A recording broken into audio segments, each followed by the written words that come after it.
भारतवर्ष में एक नृपति राज्य करता था। वह बड़ा प्रतापी और दानी था। वह नित्य प्रतिदिन मंदिर में दर्शन करने जाता था। वह ब्राह्मण और गुरु की सेवा भी किया करता था। उसके दरवाजे से कोई भी निराश होकर नहीं लौटता था। वह प्रत्येक गुरुवार को व्रत रखता एवं पूजन भी करता। हर एक दिन गरीबों की सहायता किया करता था, परंतु यह सब बातें उसकी रानी को अच्छी नहीं लगती थी। वह ना व्रत करती और ना किसी को एक दमड़ी तक दान देती थी। राजा से भी ऐसा करने को मना किया करती थी। एक समय की बात है, राजा शिकार खेलने वन को गए हुए थे। घर पर रानी और दासी थी। उस समय गुरु बृहस्पति साधु का रूप धारण कर आ गए। राजा के दरवाजे पर भिक्षा मांगने गए तो भिक्षा मांगी तो रानी कहने लगी कि हे साधु महाराज, मैं इस दान पुण्य से तंग आ गई हूँ। मेरे से तो घर का कार्य समाप्त नहीं होता। इस कार्य के लिए तो मेरे पति देव ही बहुत है। अब आप इस प्रकार की कृपा करें कि यह सब धन नष्ट हो जावे तथा मैं आराम से रह सकूं। साधु बोला, हे देवी, तुम तो बड़ी विचित्र हो। धन संतान से कोई दुखी नहीं होता है, इसको सभी चाहते हैं। पापी भी पुत्र और धन की इच्छा करता है।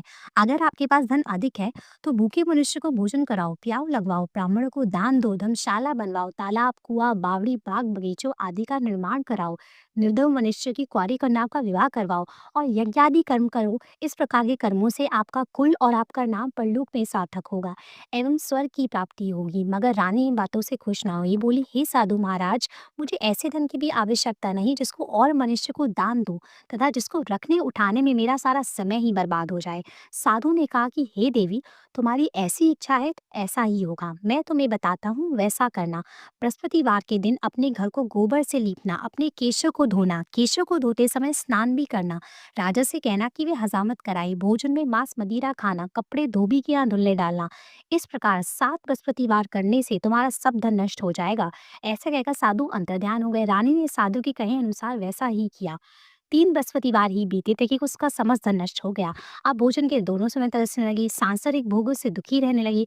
तब वह राजा रानी से कहने लगा कि तुम यहाँ पर रहो, मैं दूसरे देश को जाऊं, क्योंकि यहाँ पर मुझे सभी मनुष्य जानते हैं, इसलिए कोई कार्य भी नहीं कर सकता। देश चोरी परदेश भीख बराबर है। ऐसा कहकर राजा परदेश चला गया। वहां जंगल को जाता और लकड़ी काट कर लाता, शहर में बेचता।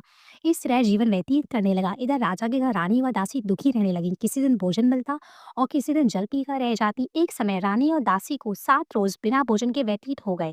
तो रानी अपनी दासी से कहने लगी कि हे दासी, यहाँ पास ही के नगर में मेरी बहन रहती है, वह बड़ी धनवान है, तो उसके पास जा और उसे 5 से गेहूं मांग ला, जिससे कुछ समय के लिए गुजारा हो जाएगा। इस प्रकार रानी की आज्ञा मान दासी उसकी बहन के पास गई। रानी की बहन उस समय पूजा कर रही थी, क्योंकि उस रोज बृहस्पतिवार था। जब दासी रानी की बहन को देखा और उससे बोला, हे